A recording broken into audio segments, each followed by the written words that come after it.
So welcome to everybody. I can't tell you what an honor it is to welcome you all to the 7th annual Women's Leadership Conference, Women's Making Waves.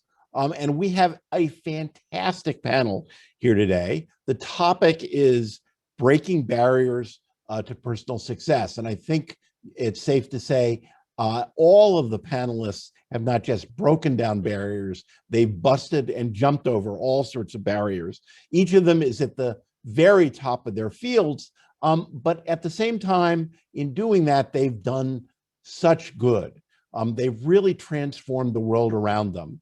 And in a sense are the epitome of the Tulane motto, not for oneself, but for one's home. So let me quickly introduce our first panelist, Dr. Regina Benjamin, who is an MBA from the Freeman School, as well as a recipient of an honorary doctorate from Tulane University. And she came early to fame in really working through how to solve rural healthcare problems. And as head of the Gulf States Health Policy Center, the BayouClinic, she really provided a model for rural healthcare, which is one of our most incredibly important issues facing our nation. That, of course, led to her becoming named the 18th Surgeon General of the United States, where she became the leader of healthcare across the United States and America's doctor. I should also note that she's been very helpful to me in advising about how Tulane can come back on ground as we have so successfully. So it's a delight to welcome Dr. Benjamin. Our second panelist is Dr. Karen DeSalvo, MD from Tulane, as well as a Master in Public Health from Tulane. I should note with great pride, the largest joint MD MPH program in the United States. And she truly was the architect of the post-Katrina healthcare system in New Orleans, both at Tulane and then later as the head of public health in New Orleans, and then moved to a truly national stage as Assistant Secretary of Health and one of the architects and implementers of the Affordable Care Act, and then now is moved to a little company on the West Coast, Google, where she is the Chief Global Health Officer. Obviously an incredible career. So welcome to you, Dr. DeSalvo. And then finally, the chair of the panel, who is chair of the board of Tulane, Carol Bernick, who's had extraordinary professional success as CEO of Alberto Culver. And let me say, she not only was obviously CEO of a legendary company, but is credited with having rebuilt that company. And indeed, it's the topic of a Harvard Business School case study of how to be a business leader. She's also chair and CEO of another organization, chair of the Tulane board, when she's been deeply involved in all of our efforts to come back on ground and respond to the pandemic. I must say it's a pleasure, personal and institutional, to be able to greet these three incredible individuals. I take particular pride in being president of a university that can claim these three people. The definition of the success of the university is in the success of their alumni and what a difference they've made in the world around them. And I can think of no three people who've been more successful in that regard. So with that, I will turn it over to the chair of this panel, Carol Bernick. Thank you, Mike. On behalf of all of us, we are honored to be a part of this panel, and more importantly, to be Tulane alumni and love everything you're doing at this school with so much gratitude for everything that you do. So this is very exciting for me. I've never met Dr. Benjamin or Dr. DeSalvo, and I've read everything I can about them now, and I'm honored to be able to ask questions of them because this should be a very, very fun evening. So to a question to both of you, you're both absolute rock stars in the field of health sciences, and you're highly decorated women and highly respected members of the National Academy of Medicine, not to mention, of course, your Tulane connection. But before we get to each of your remarkable personal stories of trials and triumphs, I just want to ask, have you ever met each other? Oh yeah, we've been partners in crime for a long time. In Okay, so fact, this, Karen actually helped me with the clinic when I was early. You know, we're struggling and trying to put grants together, and I'd get denials, and she helped me with that. And then we moved on to Katrina, and public health, and all of it just continuously. And I'm a big fan of hers. Oh, likewise, Regina. It's really been a delight. In fact, Regina's clinic was going to be part of a study that I was going to do. I was putting in an R01 before Hurricane Katrina happened, and then that changed so many people's lives. That certainly caused me to put that project on the shelf. But we've had a lot of ways to work together over the years, so it's fun to get to do this with her. that's exciting. So I find that these work best when you guys go back and forth a little bit and challenge each other and say, what are you talking about? So feel free to take this anywhere you want it to go. But let's start with Dr. Benjamin. From Xavier University in New Orleans to Morehouse School of Medicine and your MBA of Tulane, of course, you graduated and went on to found the BayouClinic in your hometown of Bayou La Batre, which, as we know, is in Alabama, not in New Orleans. And before serving as the 18th Surgeon General of the United States. I think many in our audience today are asking, how the heck did she do that? Can you give us a little bit of a sense of your personal journey? Oh, sure. I do want to add one thing, though, that my degree is from the University of Alabama, Birmingham. So UAB would probably not like it if I didn't say that. But That's when I went, right. when I went to Morehouse School of Medicine, it was a 2-year school, knowing where I was going to end up. So I like to give them both the credit. You know, when I was an intern, I attended the Medical Association Georgia's annual meeting. And one of the intense issues that was being debated was that sexually transmitted diseases needed to be taught in medical school. Well, I stood up in a room and I said I'd never seen certain diseases except in a textbook, and I thought there was a need. Well, the Georgia delegation passed that resolution and they forwarded it to the AMA. And they also took me to the AMA to speak to the same issue, and the resolution passed. And within 6 months, every medical school in this country was encouraged to include sexually transmitted diseases as part of their core curriculum. I learned that one person can make a difference, whether it's in medical policy or in medical practice. And I learned that I could make a difference in medical practice when the National Health Service Corps sent me to Bayou La Batre. It's a pretty place, but it's a poor place. I like the community and I like the people, and I wanted to practice medicine there. But I quickly learned that practicing medicine wasn't just sewing up the shark bites. I had to deal with the everyday land sharks, all the things that affected the health. And so I decided to stay involved in every organization, every group that I could, to bring services to my community. So all of the things that I've done through the AMA, through the health, through the organizations have always been to try to bring services and preventive care and things to the community. And that's just the simpleness of it. Even my MBA, I came to Tulane because I was opening a practice and I didn't know anything about business. And I said, well, I need to learn. And so that's the reason I did, to try to provide affordable care to people who didn't otherwise have it. So. I don't know about you, but I think we're having just a little bit of difficulty.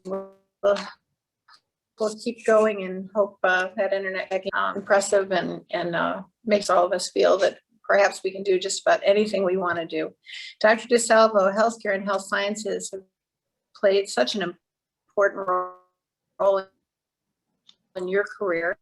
You are a dual Tulane, and you have leadership positions at Tulane and the city of New Orleans, and in both public and private sectors nationally. In 2019, you were named Chief Health Officer for Google Health. That's kind of a wow for all of us.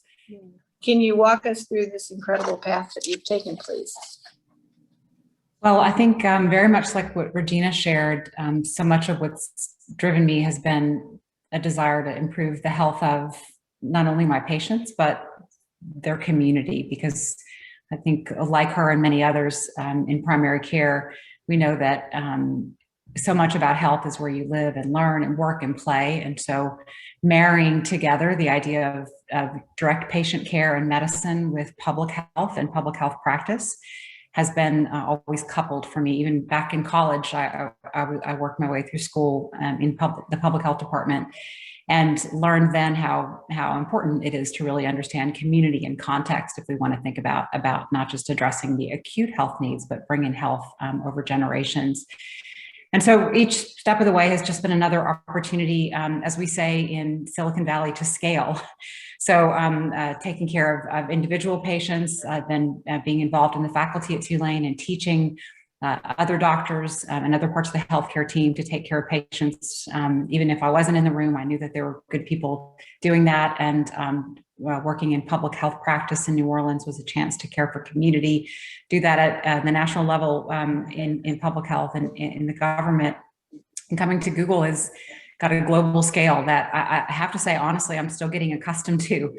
In this time of the pandemic, it's just been an extraordinary way to help lift up public health messages to the world, those that are created by the World Health Organization or the CDC or local health departments, to make sure that the community knows how to stay safe, where to go to get information that they need. And so it's all just been this through line of how do we make sure that the person in front of you is healthy, but that the community is also, and that we're doing that in a way that starts to drive generational health, so that we can really create more opportunity for people along the way. It's been a joy and a pleasure. I think I get to work with so many mission-driven people, not only here at Google, but in all the different parts of my journey.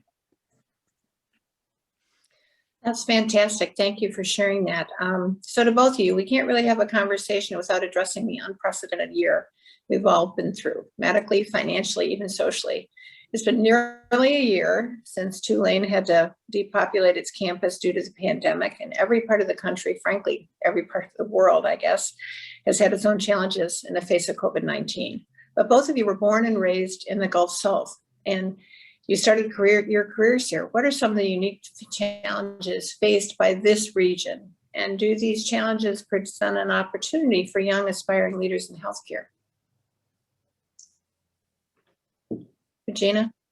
I was going to let Karen go because I think some of our challenges are the same that we've had a long time, and many of them are around the social determinants of health, and we see those and they were brought out a lot more during this pandemic. One of the challenges I just going around in my head right now has been how simple things could be done, but we like wearing a mask. And even to this day, right now, we're fighting over wearing a mask when we could save our lives, and it could save our others' lives. And it keeps us from thinking about the real issues. If we can talk about something else, we don't talk about the real ones. But the other unique things about our area, though, is that we are a group of people who are very close, and we look out for each other, and we often do, and you see people looking out for each other. And it was very difficult when we had to isolate ourselves, and we had to learn new ways to look out for ourselves. And that brings me back to that social determinants. We're seeing the things that the pandemic brought out. For example, when people were at home, they didn't have a way to take care of their kids. They didn't know where their next rent was coming from. They didn't know how if they were gonna have a job or not. And I hope that going through that makes people empathetic to understand that there are so many of the patients that I see who live that every day, and it did even when there wasn't a pandemic. And so they understand what these young mothers, their people are going through every day, and have some empathy. And so as we start to change and improve things, we will remember those times, that we don't want other people to be like that. Yeah, I completely agree with that. And I might just bring us back to 2005 in Hurricane Katrina, because I think for me, like many other people in healthcare and in health policy, it was a really eye-opening experience when literally all the walls come down, and all of the usual places that you would see a patient, they would come to you in the clinic environment or to you in the hospital. And so you didn't really have that understanding of context. And yes, even if you did speak with them about their challenges around food insecurity or transportation challenges or poverty or other of the social determinants that were affecting their lives, their health, It's completely different when you're literally on the street corner and looking at the devastation around them and have a shared experience of people being homeless or not housed, people losing their jobs, not having schools for kids. This shared catastrophe of Katrina, I think for people of many walks of life, created a kind of sense of community that together was a way forward. And it was also just, frankly, you couldn't turn your eyes away from the reality, as Regina said, that a lot of people live like this every day for generations. It wasn't an acute event that caused them to be homeless or to lose their economic opportunity. This was something that they were facing on a regular basis. And I think the pandemic brings that same sense of a shared experience, shared trauma, that disproportionately, yes, has affected parts of our community. But I do hope that that sense of empathy that she describes doesn't get lost as we start to recover, because not everybody will recover equally. And I don't want to lose this moment, though, to call out the importance of how structural racism has come to the fore during this pandemic. It's something, again, going back to 2005, we knew about. Going into Katrina, we knew that there was a differential access to care, differential quality of care based upon the color of your skin. That changed some 16 years later. And we're seeing this, I'm going to call it an opportunity for the country to recognize that even a virus that you think would impact people similarly, because it's just an infectious agent, it has dramatically different impacts on people's health and on their ability to access care, to recover, to have attendant needs addressed in addition to their medical needs. And these are lessons that we learned some about in the Gulf South after Katrina, and we made some movements to make some repairs and improvements to create a more equitable system. But we got to really push hard again to do a much better job at coming out of this next round of kind of a reality check. And I hope the whole country, frankly, the world, but especially the US, doesn't just go, oh, it's all over now and we're going to move on to doing things how we were, because we've got to keep doing better for the kids that are coming up in the next generation, much less for the people that are in front of us every day.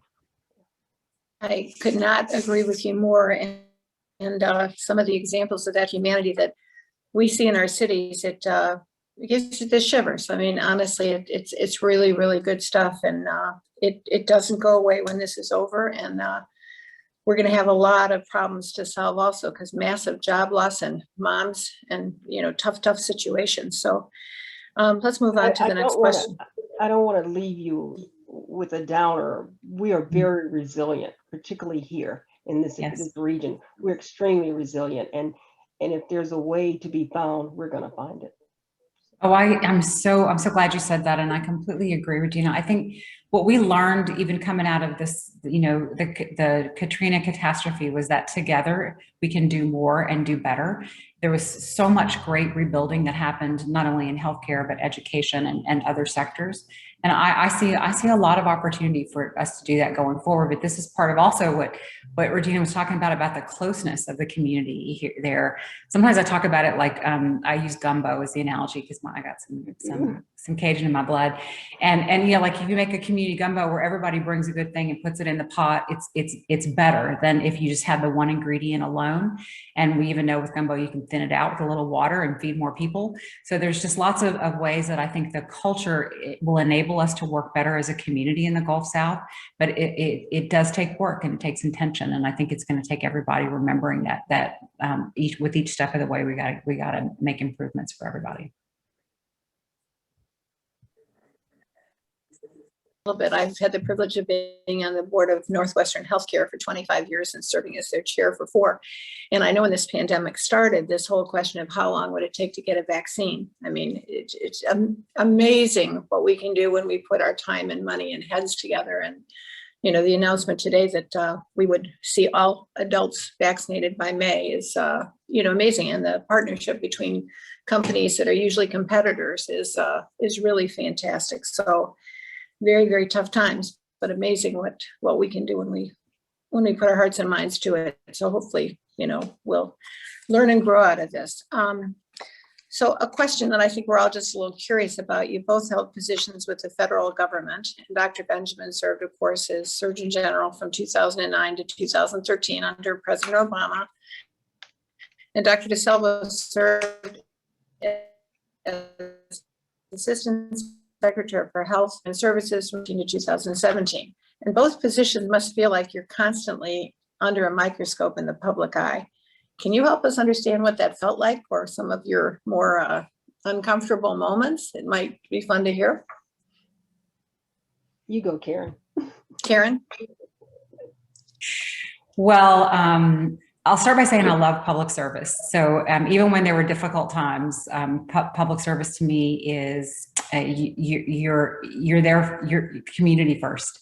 And that's a real natural place that I liked to be. So whether it was in the federal role, but also as New Orleans Health Commissioner, those were really enjoyable times for me. I have to say that the more difficult public times I had were when I was health commissioner, because the mayor, I worked for Mitch Landrieu, would bring us out for budget meetings and cause us all to sit and face an audience that would come in and ask and stand up and ask questions for hours about like various things, from potholes all the way to when we were going to get hospital services in New Orleans East, which we did do. And so you had to learn to be real with the people you were serving. It was very proximate. And I enjoyed that. It's a little different federally because you're somewhat more removed, but carrying that idea of being asked a really hard question that you either don't know the answer to, or you're not sure that they're going to like the answer to, are the kinds of things that you have to get good at. And you know, I think in the federal service, I took to doing listening sessions around the country, and I remember the first one or two that I did, everyone said nice things to me about our policies. And I thought, well, that can't be right. So I told the team, I said, I want you to find people who don't like what we're doing, because that's what I need to hear when I go to ground. And we got better at that over time, because that's actually how you improve, is to hear all of the opinions, and including those that don't agree with yours. And you get a lot of that from Congress naturally, but it's very nice to get that from the people that you're serving out on the front lines.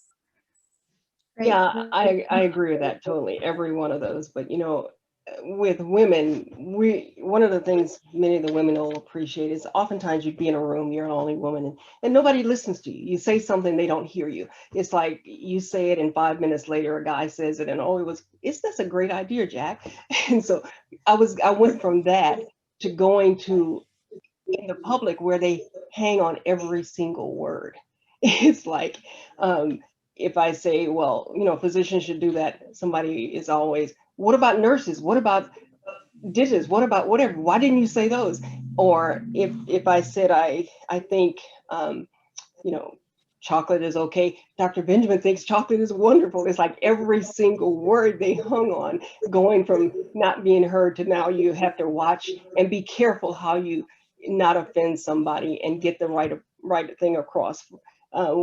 Another example, I talked about exercising and hair, and make sure that, you know, you don't let that stop you, and that, you know, we put on a competition about the best exercise friendly hairstyles, and it came out where Dr. Benjamin says you should wear your hair natural. I never said that. Just so you have to watch what you say. That was kind of fun though. It was, at least somebody was listening. Oh, I'm sure a lot of people were listening.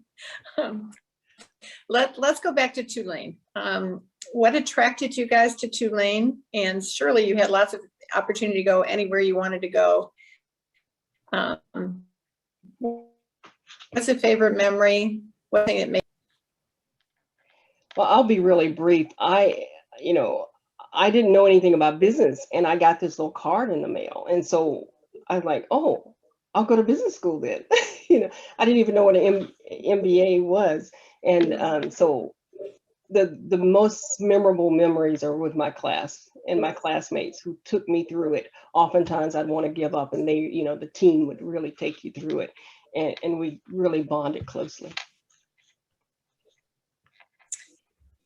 I interviewed. Did you get your MBA? Sorry. Go on, Regina, answer that if you will. How old were you when you got your MBA? How old? I'm old now. I was old then too. So I actually got it after I finished medical school. I was in practice. Okay. So I would have been, I would have been in my late 20s. Okay. 30s. Okay. Karen, what was great about Tulane or not so great, or what's a special memory? So I interviewed at Tulane for medical school because my extended family, my parents and my extended family are from New Orleans, and they were all encouraging me to interview at Tulane. So I did. I honestly really thought I was going to go to medical school in the Northeast because I thought of myself as I had moved up there for college. Went into Charity Hospital and interviewed, completely realized that was my place, that I needed to be there. And so it was Charity Hospital that drew me more than anything to Tulane. I had a wonderful experience. The medical school was a very collaborative place. It was a place where the students really took care of each other, and we did a lot of shared learning, made a lot of lifelong friends. And so that was a really terrific experience. But then I stayed on, in faculty for a long time. So I have 15 years of great memories and experiences so I don't know if I'd want to call out one, but I would like to say that I think in general, what I'm really proud of about the university is something that's come up as a thread in this conversation.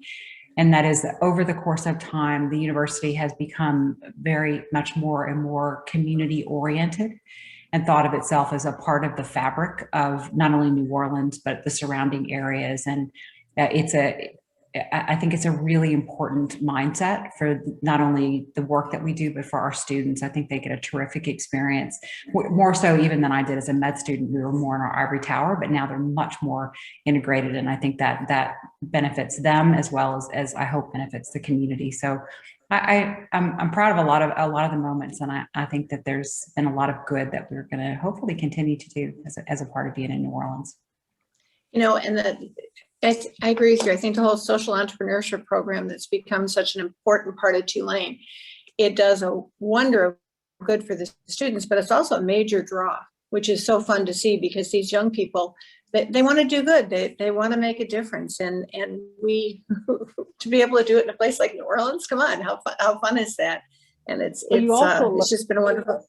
Yeah. Go ahead, please. Learn how that you can do good. You can get a good education. You can still have a good time doing it as well. And you can do it responsibly and have fun. And, I have to hold up our Mobile, Alabama thing and say, Mardi Gras started in Mobile. And so we have great fun. Those are fighting words, lady. Yeah, we have great fun trying to have those arguments. So. Well, that's fun. So I think important to some of the younger people who are on the call today, we've got undergraduates, probably lots of them, and we've got women from all walks of life, and many of them, of course, wanting to improve their career and go further and whatever else.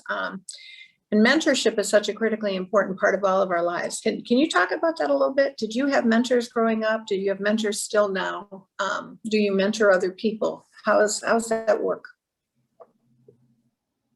You go. Regina, so sweet. Yeah, I'll be happy to go. I'll be happy to go first. I think I've had a lot of mentors in my life and role models. I've been really fortunate. Like many people, it started with my mom, who was a person for others, and we were really poor growing up. But my mom always found time, even raising 3 of us by herself as a single mom and working, to volunteer. And she just taught us that about the importance of service, and but also the importance of continually trying to improve yourself and through education and other means. I had those pivotal teachers along the way that helped me see something in myself I hadn't seen. Sometimes it's just those small things. Like I had a teacher in 8th grade who told me I was intellectually curious, and I had never thought about that before, but it sort of inspired me to want to keep asking the why questions and to wanting to keep learning. And I think as I've matured in my career, one of the things that I have also learned to really be thankful for is sponsorship, which is a version of mentorship. And especially as people are thinking of how to help, it's not that I always need someone to sit down and mentor as I did earlier in my career. I probably do, but sometimes it's just having those more senior folks or people who or even peers. Sometimes now they're people who I used to mentor. Think about you when there's an opportunity for you to be involved in some way. And I try to make sure that as I'm thinking about advancing the careers or the interests of the people who I mentor, to not only think of it as mentorship and guiding, but also sponsoring them. So frankly, thinking about them for opportunities and making sure that I'm helping them advance their circle, advance their knowledge, advance their ability to make an impact along the way. And so, yeah, I think also just that idea, Carol, that if you're willing to, if you have gotten mentorship, you have to give back. And so and what's beautiful about that over the course of, I can say for my career is I have a lot of folks that I've been able to watch grow and take on some pretty nice areas of responsibility that has given them some more impact. So I'm a fan, I engage in it, and I know that I've benefited from it from a lot of people all across my life career. Thank you. Yeah, I'd add on to that sponsorship, particularly, I've had sponsors and oftentimes never knew that I had them. Years later, I would learn that they were my sponsors, and they were, it wasn't somebody who came up and said, I'm going to sponsor you. It's just, they were there. I think for me, my grandmother was probably the first for me. She was a landowner and she had a business and yet a shop. And so she, like Karen, I grew up poor, but I didn't know I was poor because nobody told us we were poor. So we didn't know it until later, until somebody said it. But she did own land. So she would always be the person that the community would come to if someone got put in jail, particularly during civil rights, and they got put in jail for something they did or didn't do. She would sign the bond to get them out. And so I grew up learning that kind of thing from her, that you step up and you're there. You're not better than anyone else, but no one else is better than you either. But you do have a responsibility to help others when they need it. And so that was important. Also had mentors throughout, school, particularly when it came to government. Dr. Satcher was my community medicine professor, and he was Surgeon General. And before me, Dr. Sullivan was the HHS secretary. And I've watched them and saw that, when there's a problem, you step up to the plate. But more importantly, I learned that leadership is important, and a type of leadership that when you rise to a level of success, that you reach back and pull others up with you. And then when you pull them up with you, that's really important. But a great leader won't stop there. They will push them out in front of them and make them even better than they were. And will let them know that you got their back, and if they start to stumble. So to me, that's the sign of a great leader. So I would add two comments. One, you probably heard Madeleine Albright says there's a place in hell for women who don't help other women. I've heard her speak multiple times, and I've always kind of blown away by that comment, but I think it's so true. The other thing I would encourage some of our listeners, I've had some great mentors, but I've also had mentors who didn't know they were my mentors. Meaning I'd sit in a boardroom with people for 5, 6, 7 years, and I just listen, and I just learn when you talk and when you don't talk, and learn when you make a point and when you don't make a point, and when you want to stand up and be heard, and not to do it too often. So even if when you ask somebody to be your mentor, it sounds like a big job, and a lot of people don't have that much time. But sponsorship is terrific, and just keep your eyes open and go hang around with really smart people and join charity boards and work in the community and watch these super smart people. And there's major learning to be had there. So I just encourage that. Regina, I would also just add to what you're saying is that don't forget that you're a leader too, that somebody is watching you, and there's someone right behind you looking at you, and lead by example. Yeah. And I don't know, some of the best examples I've had of leadership is when I really screwed up and I've said, I messed this one up, and come out and talk about it and explain to people why you think it happened and where it can go. So lots of personal exchange, when you can connect with people, it really helps. So Regina, I've read interviews where you've stressed helping one person at a time. And then you go on to be named the 18th Surgeon General. And I think every woman turning in today can say their lives can sometimes feel like a difficult balancing act. How are you able to balance it all? And how do you apply that singular approach in a role? I think you froze on me, but I'll try to answer it.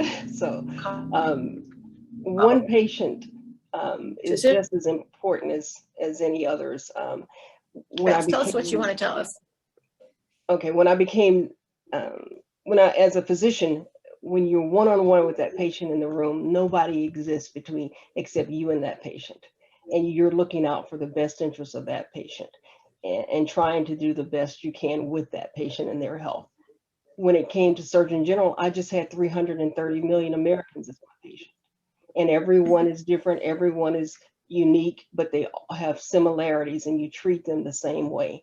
And as Karen mentioned, now we're talking about scaling. And when we scale, we have to remember that every person is unique, but we also want to provide those type of access and things to them.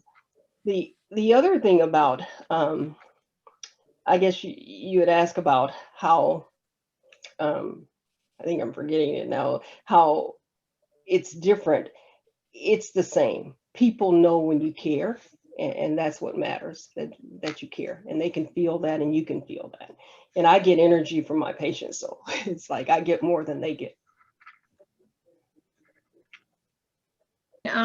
President often references Tulane's secret sauce, and that's the dynamic combination of world-class academics, discovery, and our incredibly distinct regional cultural feeling in this unmatched city of New Orleans. So of course, Google has been at the cutting edge of technology and culture longer than many of our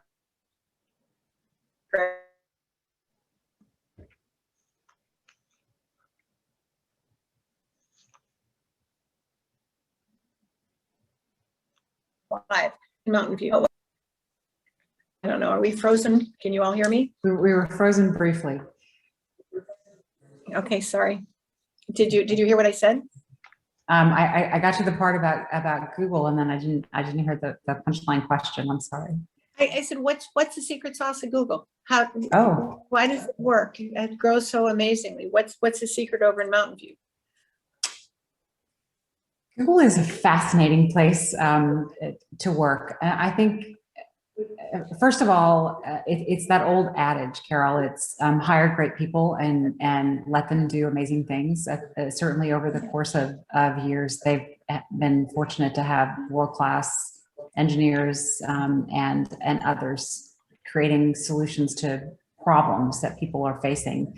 And sometimes finding problems that people didn't know that we had, like maps being paper and not digital, or ways to communicate via email, or ways to make driving around easier through technologies that tell you how to avoid traffic. So one of the things about this place is that people are incredibly innovative. They're constantly, everything to them is this not just how can we make it better, but is there a new thing that we could make that would just completely transform the way that sector industry is? So that's one. I think two, Google is a really collaborative place. So if anyone's ever used a Google Doc and you create something and then people can get into the document and edit on it, and at the end, all of that work together collectively creates a better Word document or a better tricks. And that's exactly what it's like to work at Google. That everybody comes together around, we want to create this thing, and it's engineers and product people and UX and now clinical and whoever else needs to be on the team and brings their point of view, their skills, shapes it and makes it better.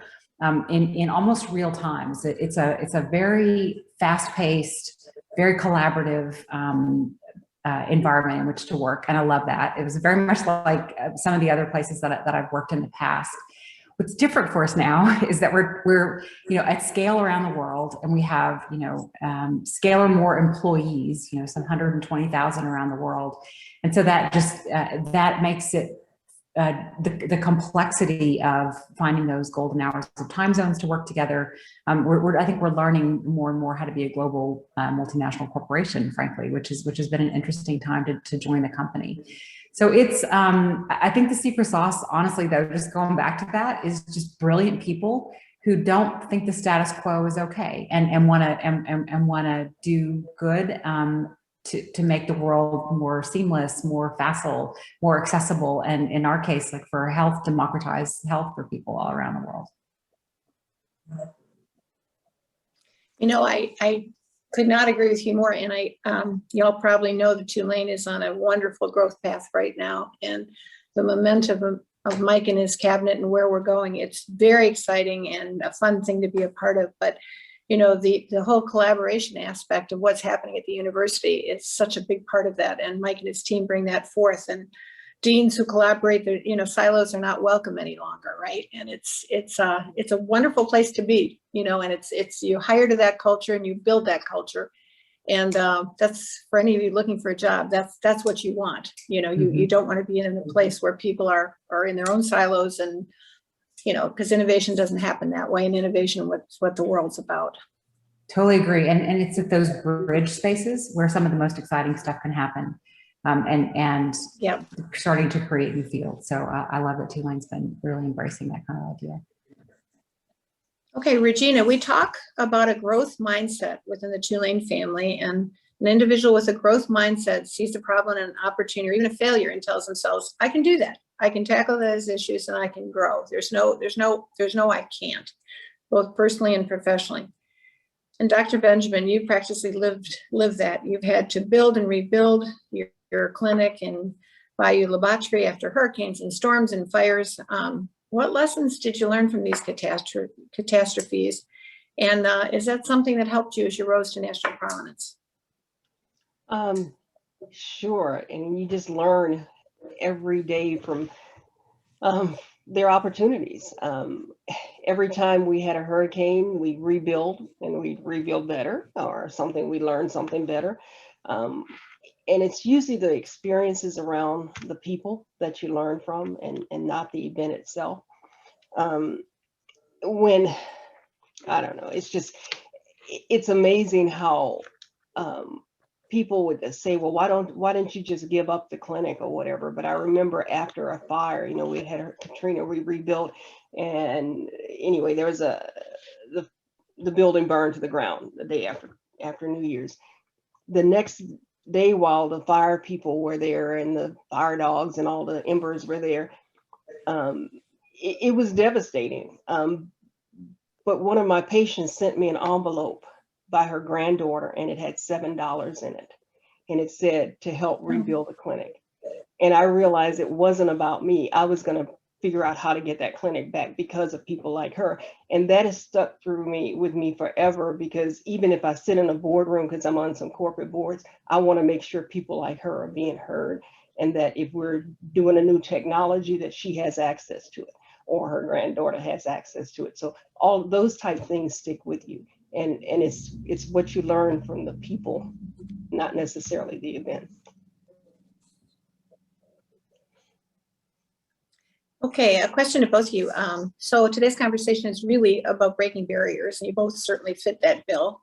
Not only are you both barrier breakers, you're remarkable leaders and women who've done a lot of firsts. How does this shape your leadership style? And how hard was it to be a first? And what would you tell other people who want to, you know, reach out and do something different and be bigger than what they ever thought they could be? What advice do you give to young people? How do they get where they want to go? You do good work driven by your heart, and you apply your best skills to those things, and you are trustworthy and reliable, and people can count on you. And that's job one. I always tell people that it's also about the journey. It's not about where you want to land, because I would have never thought I would have landed here, for example. I had a completely different notion of what an academic career should have looked like for somebody like me. And I think letting go of that notion, like, for example, that I could leave academics and serve New Orleans as health commissioner. There were some folks who thought that was a terrible idea for my career. And it was exactly what I needed to do. I needed to understand more about the real community, understand how we could, you know, drive health in a way that was different than I had been doing at the bedside or in the clinic, though I still kept seeing patients. But it's the and part for me. So that's one. That's the second thing I should say, is enjoy the journey and be willing to take some of those unexpected unexpected turns along the way. I want to say about being first and being a woman. And when I was I was pretty young when I became section chief of general medicine at Tulane in the Department of Medicine. I was essentially fresh out of fellowship. And I was the only woman in leadership in the Department of Medicine. So I would look around the table and it was me and a bunch of guys. And they were very respectful. And I found mentorship and sponsorship, not only directly, but indirectly in the way you described earlier, Carol, watching and modeling and listening. And understanding that there were some ways to gain credibility that were just through traditional, I call them merit badges in academics, publications, and grants, et cetera. And over the course of time, to Regina's point, made sure that I made way for other women so that we could diversify the points of view and perspectives around that table, and continue to do that in every role I've had in IT, for example, health information technology. Very male-dominated field historically. When I got to Office National Coordinator, I'm still the only woman national coordinator that there has been, though we've been able to diversify not only by gender, but also by race and ethnicity, the leadership in that organization. And it's something I really believe in. So it's being the first just means that you then have a chance to set the tone and to start to create an inclusive culture and bring other folks to the table. And then I think it always leaves the organization better. So I think the message there is, don't be afraid of it, embrace it, think of it as an opportunity for you to help kind of build that trail for many others, and begin to really broaden that tent to do more good. And I would say, Dr. Benjamin? Yeah, I'd say the same thing. Actually, it's never set out to be the first or set out to be whatever. I hope that at some point in life we won't have any more first to be, that it'll be every day. But I had never seen a Black physician until I got to Xavier. And so I knew they existed. I just had never seen one. So I never knew I could become a physician. And it was one of these things that I didn't think I couldn't. I just never thought about it. And so oftentimes we really need to make sure we serve as examples, but it's about doing whatever your job is and doing it well, and whatever that purpose is. So even with the AMA being the first, person on the 40, first woman, it wasn't that I wanted to be the first. I just wanted to do the job that needed to be done at the time. And I happened to have the experiences and things that were needed at that moment in time to be able to do it. You don't, if you strive just to be the first, that's all you're going to be. You're not going to go further. And so strive at doing your job really well. You go to medical school, be very good at being a doctor, be very good at whatever you do. And the other part, if you're ready for that door when it's ready to open, then step in it and don't be afraid to.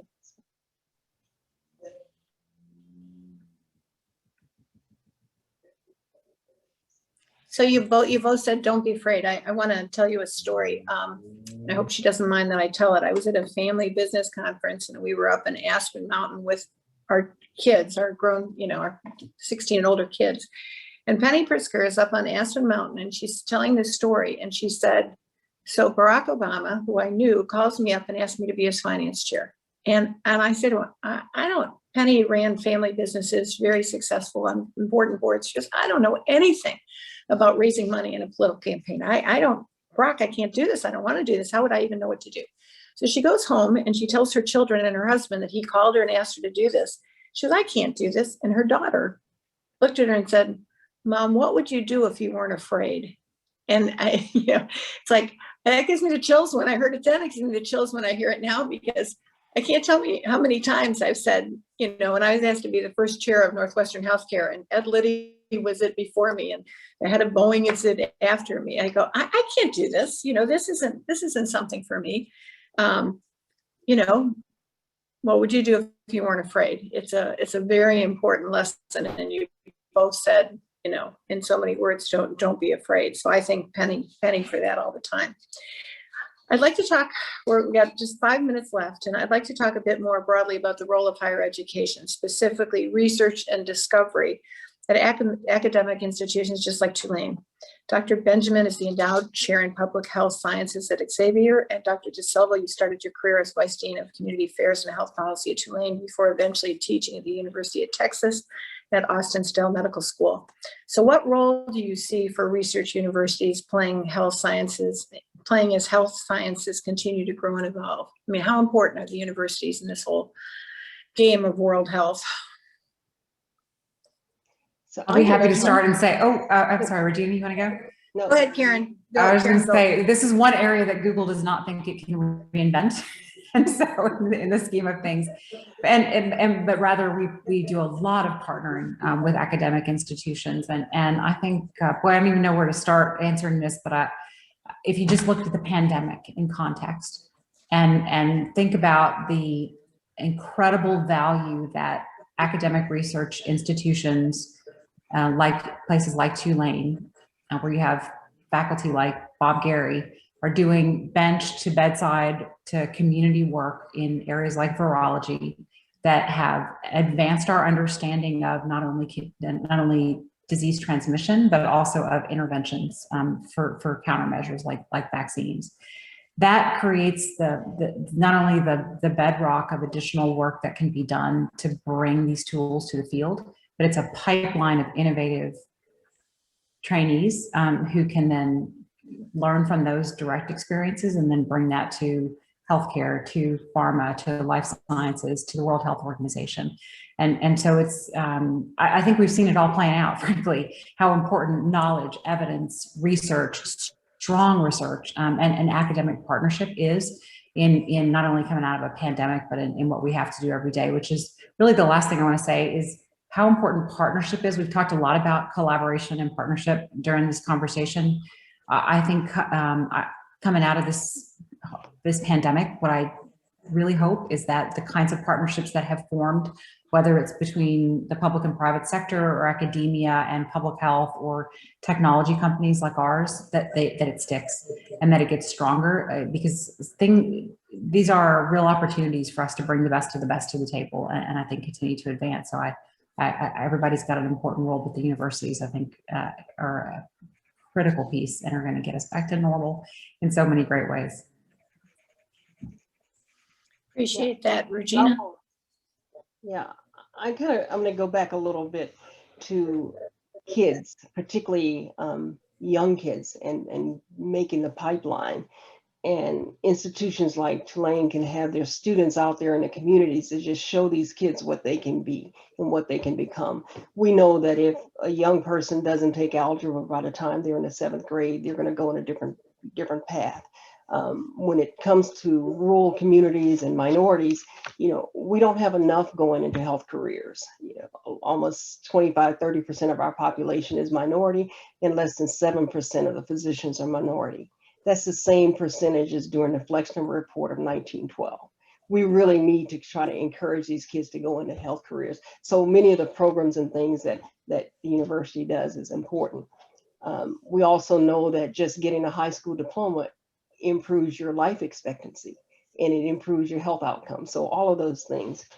When it comes to research, we really need to have the evidence and the research that there, the science-based decisions that we're making. Otherwise, we're just pulling it out of the air. That intellectual integrity has to be there. I remember when I released the first, well, not the first, but a suicide prevention, Surgeon General's report on suicide prevention. One of the things that we thought was, well, in the military, the frontline officers are the ones who are really at risk of having suicide attempts more. Well, the research and the evidence started to show that it wasn't. It was those who did not go to the front lines. They were the ones who were much more vulnerable. But we wouldn't know that without evidence. We wouldn't know that without research. And so we can't just assume things. And as we move forward and we're getting much more data, we need to be able to process that data and make it useful. And science really does matter, especially with the attacks that's been on science in the last year. For sure. One last question before we close. One piece of advice.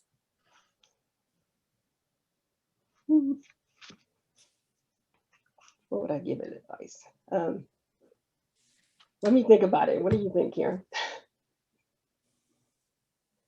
We have a saying in our family, do the right thing till you get fired.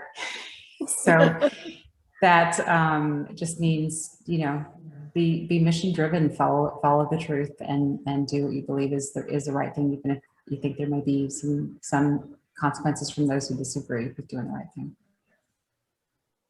Yeah, speaking of sayings, I try to live by one, and I say that one is, and it's been attributed to different people, so I don't know who said it, but is you make a living by what you get, you make a life by what you give, and it really does make you sleep better at night. Yeah, that's one of my favorites. Something that I would say is the smartest people I know ask for help. Yeah. And, you know, it's, you know, just go out and ask. It doesn't matter what the job is, how high you are, whatever, go and get other people's input, and if you're going to grow and be better from it. We are thrilled to have spent this time with you. I wish it were in person. I'm honored that you are Tulane graduates and that you give us this time. And I want to thank everybody who's listening for participating. This is a big conference. I guess there's over 1,000 people who have registered, which is just simply great. And thanks to the university and all the people who put this together. Fun night, enjoyed spending it with you, and I wish you all the very, very best. Thanks to everybody. We're signing off now. Take care. Thank you. Bye-bye. Bye, Regina. Thank you, Carol. Bye-bye.